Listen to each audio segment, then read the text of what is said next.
Bismillahirrahmanirrahim. Assalamualaikum warahmatullahi wabarakatuh. Waalaikumsalam warahmatullahi wabarakatuh. Ila Nabi Rasulillah sallallahu alaihi wasallam wa ala alihi wa ashabihi wa sahbihi wa abihi wa ikhwanihi wa anbiya'i wa mursalin wa ahli sunnah. Bismillahirrahmanirrahim. Jami'ul muslimin wal muwaqqi'in wal mustahidin wal muhajirin wa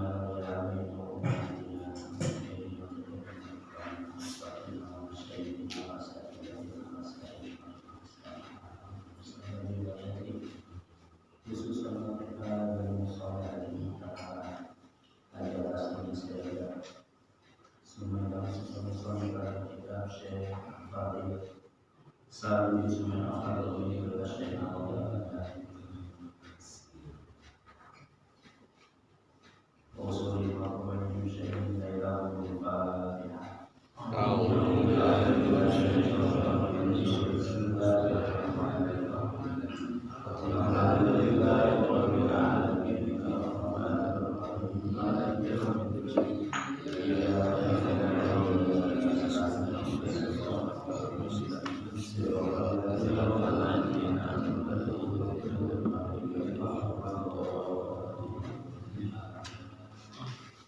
Bismillahirrahmanirrahim. Bilangan 10 tahun bawah.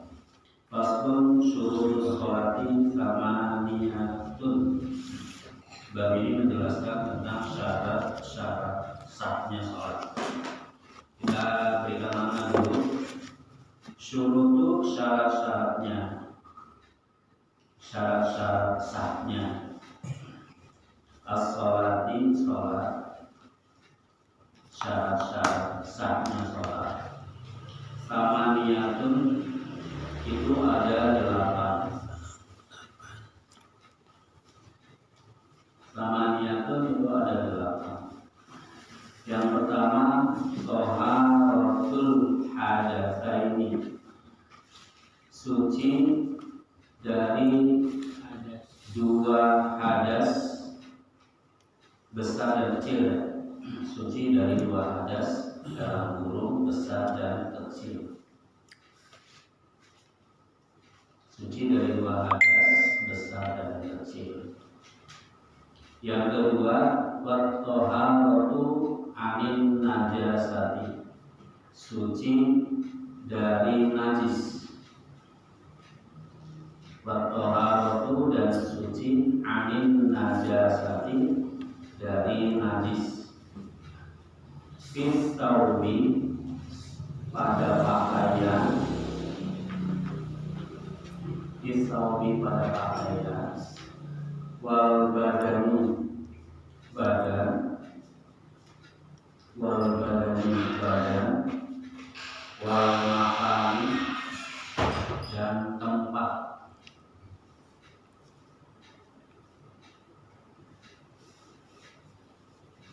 Tiga, wasatrul aurati, menutup aurat. Nanti ada rinciannya aurat dalam ketika sholat. Wasatrul aurati, menutup aurat. 4, wastiqbalul qiblati, menghadap ke kiblat. Menghadap ke kiblat.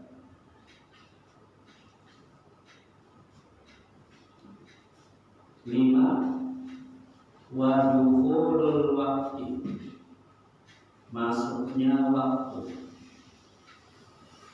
Masuknya waktu. 6, wal ilmu, dan mengetahui.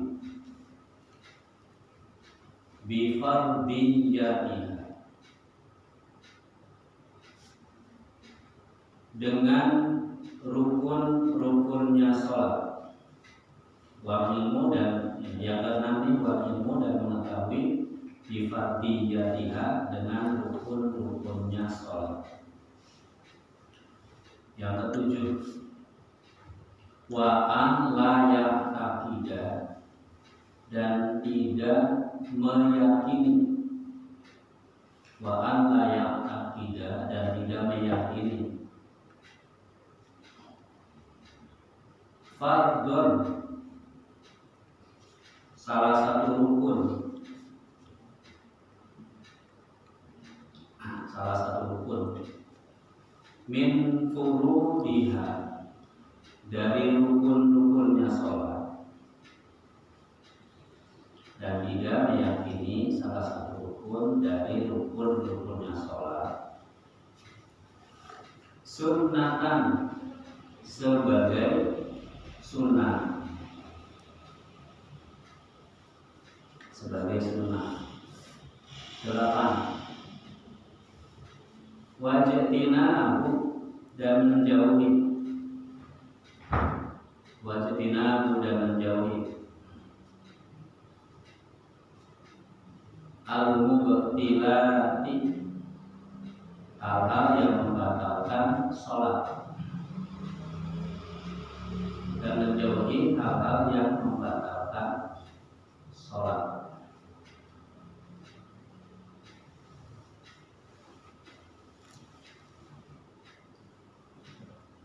Ini saya akan dulu sampai di sini. Kita jelaskan faslun syurutus sholat islamiyah. Jadi syarat-syarat sahnya sholat itu ada 8. Kita sering membahas tentang perbedaan antara syarat dengan rukun. Jadi kalau syarat itu adalah perbuatan yang menentukan sah atau tidaknya pekerjaan. Tapi di luar kita akan sholat. Nah, di sini ada syarat-syarat sahnya sholat. Artinya perbuatan-perbuatan ini, pekerjaan-pekerjaan ini tuh adanya di luar kegiatan sholat, adanya di luar kegiatan sholat, kan, tetapi menentukan sah atau tidaknya sholat. Berbeda dengan rukun. Kalau rukun itu adalah perbuatannya ada di dalam ibadah itu. Perbuatannya itu ada di dalam ibadah itu. Jadi misalkan tadi di antara syarat-syarat sahnya sholat itu diantaranya adalah taharatul hadatsaini, suci dari hadas besar dan hadas kecil. Artinya ketika kita akan sholat, maka diwajibkan bagi kita untuk taharah terlebih dahulu. Kalau hadas besar berarti mandi, kalau hadas kecil cukup dengan wudu. Nah, itu pekerjaan ibadah mandi dan wudu itu adanya di luar sholat, bukan di dalamnya. Akan tetapi niat kita melaksanakan sholat dan takbiratul ihram itu merupakan perbuatan yang ada di dalam rangkaian sholat. Nah, itu namanya rukun. Jadi kalau bersuci itu merupakan syarat sahnya sholat, tapi kalau tadi niat dan takbiratul ihram itu adalah rukunnya sholat, adanya di dalam ibadah sholat. Jadi jelas ya di sini perbedaannya. Jadi syarat sahnya itu ada di luar pekerjaan sholat, di luar ibadah sholat, tapi yang disebut dengan rukun itu adalah masuk dalam rangkaian ibadah sholat itu sendiri. Nah, di sini dijelaskan syarat sahnya sholat yang pertama itu adalah taharatul hadatsaini, suci dari dua hadas, yaitu hadas besar dan hadas kecil. Kita akan sholat, maka kita harus wudu kalau kita hadas kecil. Nah, kalau kita berhadas besar, ya kita harus mandi. Itu yang pertama. Yang kedua adalah wat-taharatu anin najasati fi thawbi wal badani wa makani. Nah, ini syarat sahnya sholat yang kedua adalah suci dari segala macam najis, baik najisnya itu ada di pakaian, ada di badan, maupun ada di tempat sholat. Ini penting, kita harus memperhatikan ini. Jadi usahakan kalau kita akan kerja itu memelihara kebersihan baju, kebersihan badan, kebersihan tempat. Yang paling penting ini kebersihan badan dan kebersihan baju kita akan sholat, sehingga kapan waktunya sholat kita sudah bisa mengerjakan tanpa ganti baju terlebih dahulu. Tapi kalau misalkan kita sholat, kita kerjanya itu memang membutuhkan sesuatu yang dalam arti mungkin akan terkontaminasi, akan terkena dengan najis, kita bawa salinan, Pak. Kita bawa salinan nih, kita mau bersih-bersih apa yang diperkirakan dia akan terkena cipratan najis, maka kita selalu usahakan selalu bawa salinan baju yang suci. Ketika akan sholat kita bersih-bersih dulu, bersih-bersih badan dengan cara mandi. Kan di kantor secara rata-rata sekarang sudah ada mandinya, sudah ada fasilitasnya. Ganti baju, ganti pakaiannya, baru kita sholat. Wal makani, ya, tempat juga terus diperhatikan kesuciannya. Kemudian yang ketiga adalah wasatrul aurati, yaitu menutup aurat. Kalau auratnya laki-laki yang sudah dewasa dan kita auratnya itu kalau kita akan sholat maka kita wajib menutup sesuatu dari batasan pusar di sini sampai dengan rukbah dengkul. Jadi antara pusar dan dengkul itu harus kita tutup kalau kita akan sholat. Maka sebenarnya menutup aurat untuk laki-laki dewasa itu kalau kita akan sholat itu sudah mencukupi kalau hanya menggunakan kain sarung gitu ya. Namun tentu ini tidak sopan. Tentu ini tidak sopan karena kita akan menghadap Allah. Nah, di dalam sholat auratnya perempuan itu semuanya harus ditutup.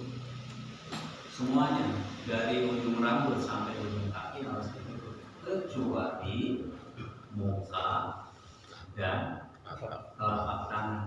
Nah, ini perlu diperhatikan. Kecuali muka dan telapak tangan itu yang boleh terbuka untuk perempuan ketika dia sedang sholat. Perlu diperhatikan. Nah, ini wasatrul aurati.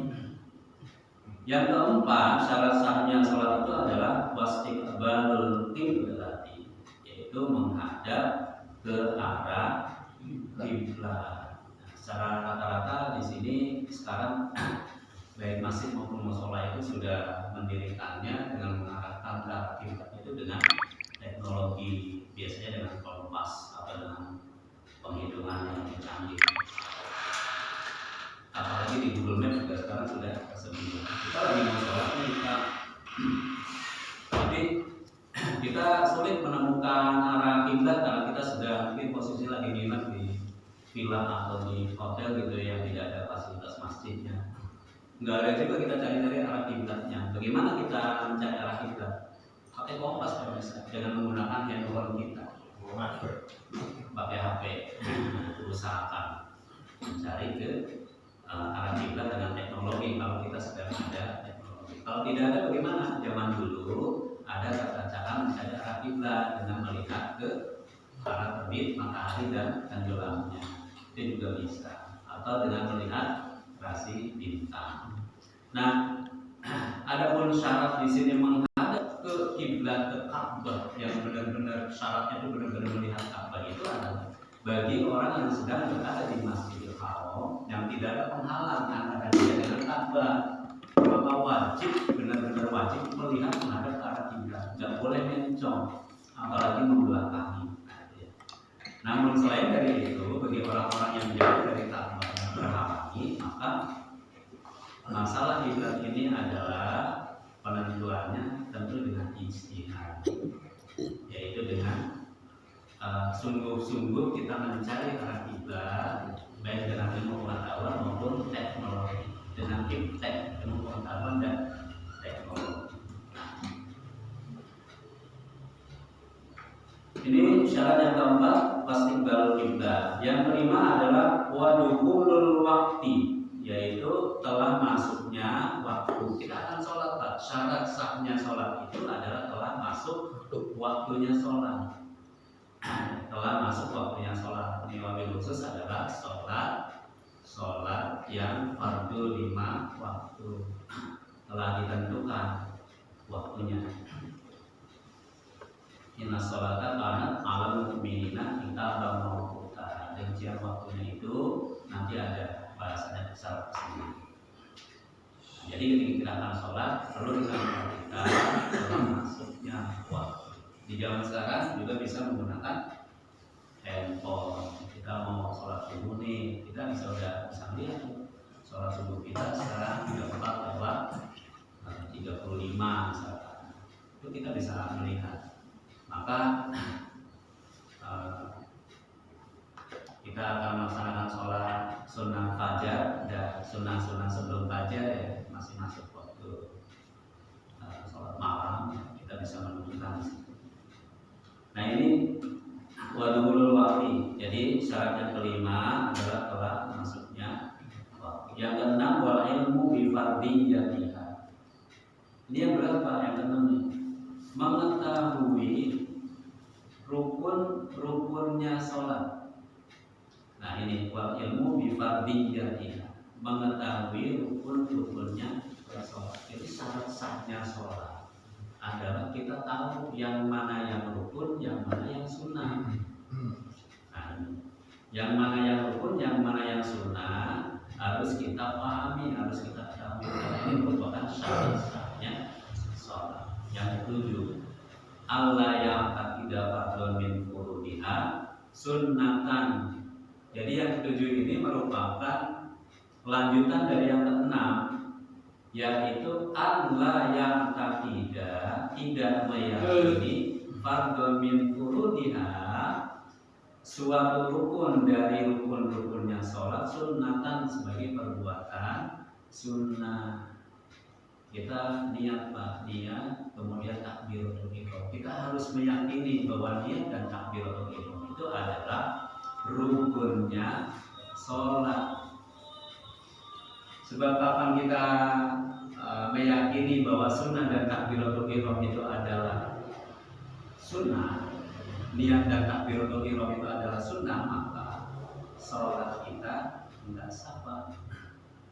Karena kita di sini tidak boleh meyakini sesuatu yang rukun sebagai sunnah. Nah, ini nanti kita rincian kita pelajari di situ adalah rukun-rukunnya sholat di bawahnya. Yang kedelapannya adalah wajtinabul mubtilati, yaitu menjauhi semua yang membatalkan sholat. Apa yang membatalkan sholat? Di antaranya makan, lagi sholat makan permen yang ya, lagi sholat bergerak terus lebih dari 3 kali tanpa jeda ya. Lagi sholat ada yang bersih, kita dengar, kita doain, biar kamu tahu mau batal, sebab kita posisinya lagi sholat. Nah ini, jadi kita harus menjauhi hal-hal yang membatalkan sholat ketika kita sedang sholat. Lagi sholat lagi kencing apa yang kentut, ya mau nggak mau kita tahan, ditahan sebisa mungkin, jangan sampai kentut. Karena kalau kentut sholatnya telah. Inilah 8 hal yang membatalkan. Inilah 8 hal yang menjadi syarat sahnya sholat. Saya ulangi dari sini.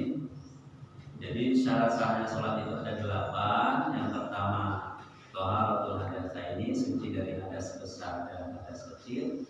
Yang kedua, thaharatul najasati, suci dari najis, fisaubi wa badani wa makan, dalam pakaian, badan dan tempat. Yang ketiganya adalah wasakrul aurati, menutup aurat. Yang keempatnya wastiqbalul qiblati, menghadap arah kiblat. Yang kelima waduhul waktu, dalam masuknya waktu sholat. Yang keenamnya wal ilmu bi fardiyatiha, yaitu mengetahui tentang rukun-rukunnya sholat. Yang ketujuhnya Allah yang tidak fardhu min furudiha sunnatan, tidak meyakini suatu perbuatan rukun dari rukun-rukunnya sholat itu sebagai sunnah. Yang kedelapan, wajib tinabul mubtilat, yaitu menjauhi hal-hal yang membatalkan sholat. Ya, sampai di sini videonya kita dulu, Pak. Videonya kita dulu.